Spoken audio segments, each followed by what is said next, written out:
Joël et Kossi vivent à Lomé, au Togo.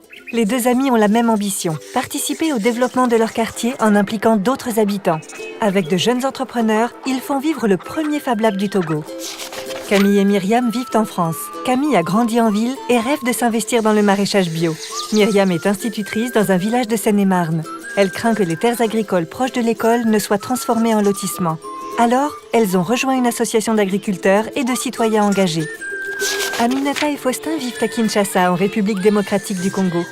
Ils ne viennent pas du même village, mais habitent le même quartier, loin du centre et abandonnés des services publics.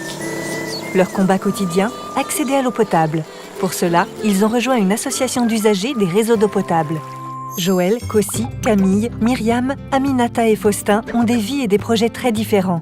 Pourtant, quelque chose les rapproche, les communs.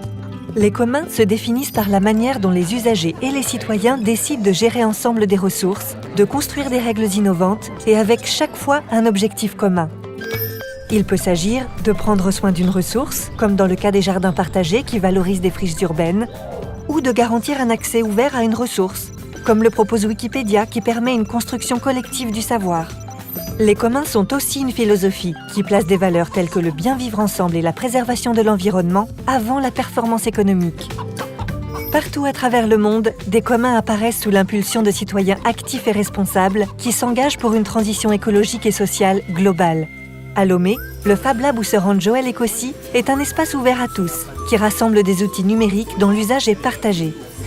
Les jeunes des quartiers populaires viennent pour y développer leurs projets, pour se former et pour construire ensemble une nouvelle vision de leur ville. En Seine-et-Marne, l'association d'agriculteurs et de citoyens engagés a pu acquérir des terrains et les louer à Camille. Cela grâce à des citoyens actionnaires comme Myriam, qui achètent les produits de Camille au marché du village. Ensemble, elles contribuent à atténuer la crise du foncier agricole par un usage responsable des terres.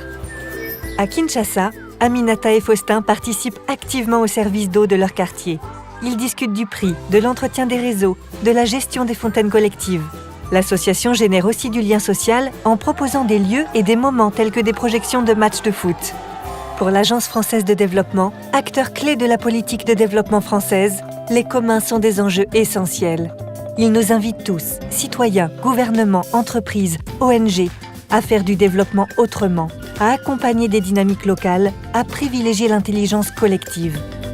Parce qu'ils portent de nouvelles valeurs, parce qu'ils permettent de trouver des solutions avec les citoyens, les acteurs publics et privés, parce qu'ils mettent l'écologie et le lien social au cœur des préoccupations.